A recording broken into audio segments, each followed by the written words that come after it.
കഴിഞ്ഞ 2 മാസമായി വയനാട് പനമരം പ്രദേശത്തുകാരുടെ ഉറക്കം കെടുത്തിയ മോഷ്ടാവിനെ പനമരം പോലീസ് പിടികൂടി. കൂത്താളി സ്വദേശി മുജീബാണ് പിടിയിലായത്. സുജിത്ത് അയ്യപ്പത്ത് ചേരുന്നു വയനാട്ടിൽ നിന്ന് കൂടുതൽ വിവരങ്ങളുമായി. സുജിത്ത്, ഒരു നാടിന്റെ സ്വൈര്യം കെടുത്തിയ ഒരു മോഷ്ടാവിനെയാണ് ഇപ്പോൾ പോലീസ് പിടികൂടിയത്. എവിടെ നിന്നാണ് ഇയാൾ പിടിയിലായത്? എന്താണ് നമുക്ക് ലഭിക്കുന്ന വിവരങ്ങൾ? പ്രജിൻ, കഴിഞ്ഞ 2 മാസത്തിലേറെയായി വയനാട് പനമരം കൂളിവയൽ ഉൾപ്പെടെയുള്ള പ്രദേശത്തുകാരുടെ ഉറക്കം കെടുത്തിയ മോഷ്ടാവിനെയാണ് ഇപ്പോൾ പനമരം പോലീസ് കയ്യോടെ പിടികൂടിയിരിക്കുന്നത്. കൂത്താളി സ്വദേശിയായിട്ടുള്ള മുജീബാണ് പിടിയിലായത്.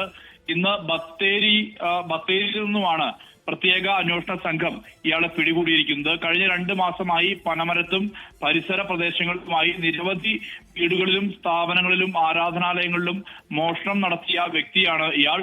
ജില്ലയ്ക്ക് അകത്തും പുറത്തുമായി നിരവധി മോഷണ കേസുകളിൽ പ്രതിയാണ് എന്നുള്ളതാണ് പോലീസ് പറയുന്നത്. പനമരം പോലീസ് മെഡിക്കൽ പരിശോധനയ്ക്ക് വിധേയമാക്കിയിട്ടുണ്ട്.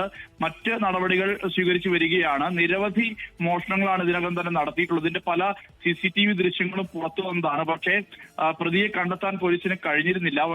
വളരെ ശ്രമകരമായ ദൗത്യത്തിനൊടുവിൽ പ്രത്യേക അന്വേഷണ സംഘത്തെ രൂപീകരിച്ച് നടത്തിയ അന്വേഷണത്തിനൊടുവിലാണ് ഈ പ്രതിയെ പിടികൂടാൻ വേണ്ടി കഴിഞ്ഞിട്ടുള്ളത്. പ്രജിത്ത്, ശരി. സുജിത്ത് അയ്യപ്പത്താണ് വയനാട്ടിൽ നിന്ന് വിശദാംശങ്ങൾ നൽകിയത്. ലോകത്തെവിടെയായാലും ഏത് സമയത്തും 24 വാർത്തകളും ഓഗ്മെന്റഡ് റിയാലിറ്റി പാക്കേജുകളും എക്സ്പ്ലെയിനറുകളും വിശദമായി കാണാൻ ഞങ്ങളുടെ YouTube ചാനൽ നിങ്ങൾക്ക് സബ്സ്ക്രൈബ് ചെയ്യാം.